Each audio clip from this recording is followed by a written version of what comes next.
musicians like Rachel and speakers that are incredible.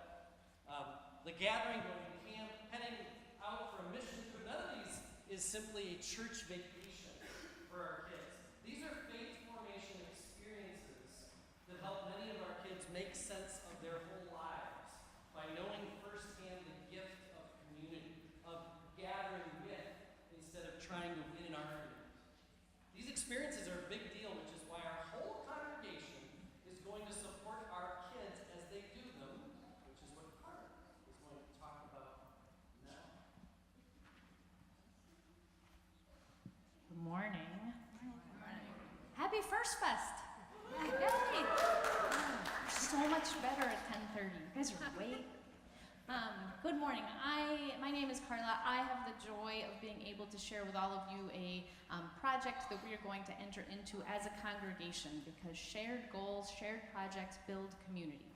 And so I'm going to do that, but first I need to make sure that you know who I'm talking to. So we're going to do a little bit of sorting out today, okay? So if you are a youth in the congregation right now, I want you to please stand up. That's like 18 and down. Just get on up. Thank you. Oh, so much more responsive than 8 o'clock. Awesome. Okay, look around. Take a look at the youth. There they are. Up here too. Yay. Okay, cool. Now, if you are related to a youth that is standing up, go ahead and stand up with them.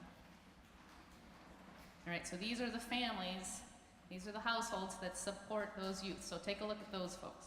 Okay, how about if you are a household that is supporting a youth that just didn't get out of bed this morning? Maybe they're not here. So maybe you're supporting somebody. There's a couple. There you go. Yep, we love you too. Okay, if you are sitting in the same row as somebody that is standing up, go ahead and stand up. Okay, yeah. See, you got a whole row full of people around you, don't you? Okay, if you're sitting in front of or behind somebody that's standing, go ahead and stand up. Okay, and if for some reason you're still sitting, stand up, please. Or raise your hand, yeah. Okay, so here's what I want you to hear. What I'm about to share with you, the project that we are about to engage on, is only, and I mean only, for the people that are standing or have their hand raised. Okay? So if you're not one of those people, you can ignore me. But everybody else, this is for you. So go ahead and sit down. Jason gets long sometimes. You gotta stretch. I get it. Okay, over the next few weeks, here's what we're gonna do. You're gonna see this congregation, this sanctuary, wrapped in some paper. Like the big butcher paper or teacher paper, I don't know what that stuff's called, but we're gonna unroll it and it's gonna come all the way around the building. And it's gonna be separated into columns, so individual columns. And at the top of each one of those columns is gonna be a name, one of the children that stood up, one of the youth of this congregation. Your names are gonna go on the top, okay? So if I was a youth, my name would go on the top and it would say Carla. And then underneath that name is going to go the household that primarily supports that youth. So mine would say Carla, and underneath it would say Stanton's, because that's the household that supports me.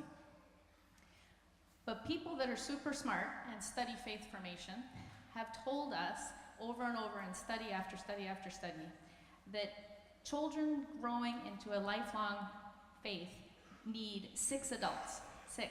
That's a lot of people. 6 adults besides their parents in order to grow into an adult faith life, okay? So we're not gonna leave that youth and that it's supported by the one household. We're gonna start to fill in those columns, okay? And our goal, and people are telling me this cannot be done, and I don't take lightly to challenge, do I? So we're gonna figure this out, but our goal is to get 3 households, in whatever shape or fashion that comes for you, 3 households in addition to the one. So you're gonna have the name and their primary supporting household, and 3 more. So kids, you guys are in school now. If there are 3 households plus the one household, how many do we have? 4. Thank you, it's working, school. So 4 households per youth, okay? That's the goal. And so these columns, these paper, can you see it with me? Can you catch that vision, okay?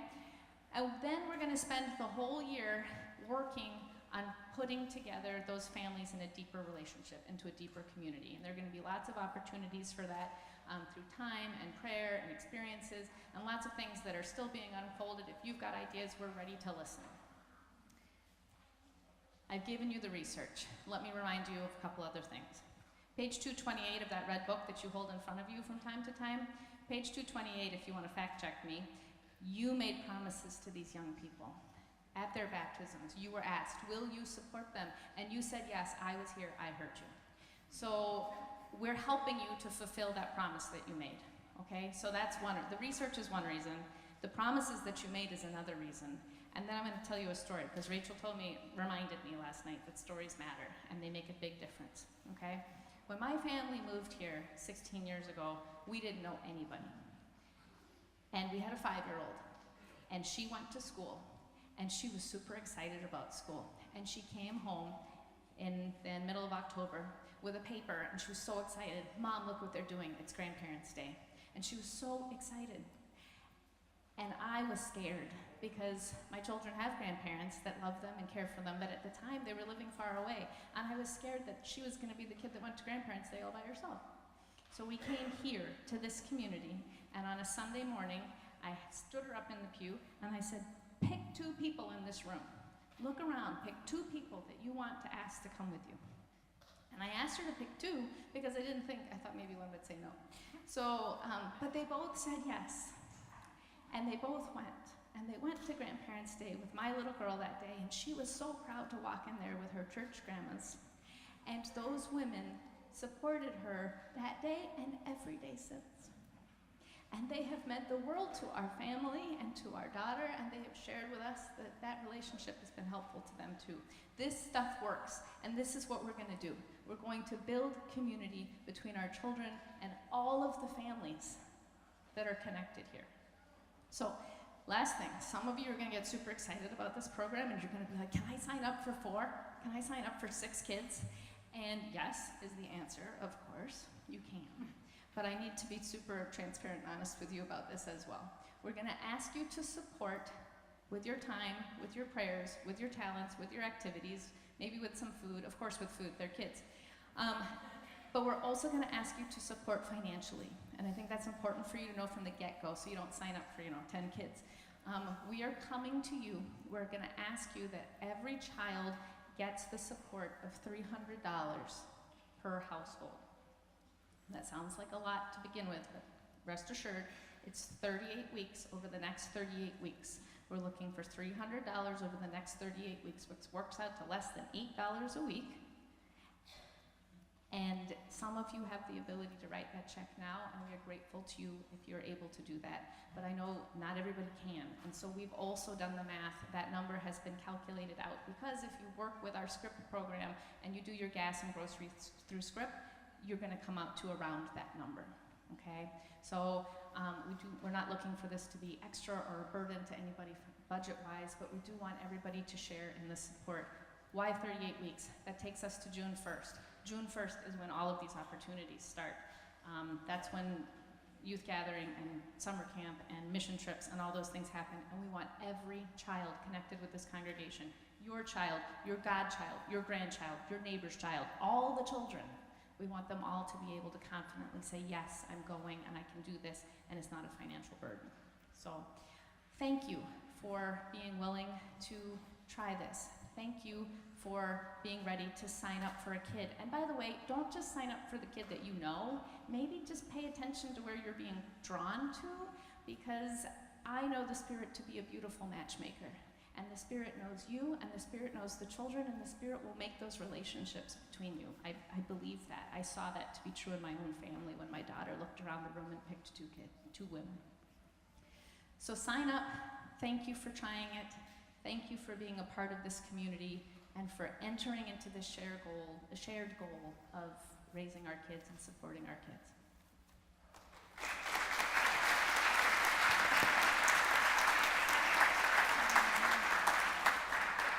As a way of building on this idea, I'm going to read a note from an elder among us who prefers to remain anonymous, who knows how important faith formation experiences are, specifically for the gathering for this person. But they say, every time we're privileged to witness a baptism in our sanctuary, we get asked, every one of us is asked, whether we will promise to support the child in prayer and in their growth in the Christian faith. This is serious business, not to be promised lightly. At the same time, there are literally thousands of anecdotes and serious studies that show there is no more efficient faith-building experience in the lives of adolescents and young people than Bible camp and Christian youth gatherings. It is important to our promise-keeping that we give our youth the opportunity to have these experiences. So let's send all our eligible youth to next summer's youth gathering in New Orleans. To lead in this effort, I'll match any contributions from members to the Youth Gathering Fund received through next Sunday, September 17th, up to $1,200. So effectively, that's like 4 columns, 4 kids that this person is willing to support. This member knows that these experiences are not just some vacation that we're, giving the kids. They know where 2 or 3 or 30,000 are gathered in the name of Jesus, that the grace, the peace, and the joy of Jesus is there among them and remains, even through a long, abundant life. We build community. Thanks be to God. Amen. I invite you to stand as we sing.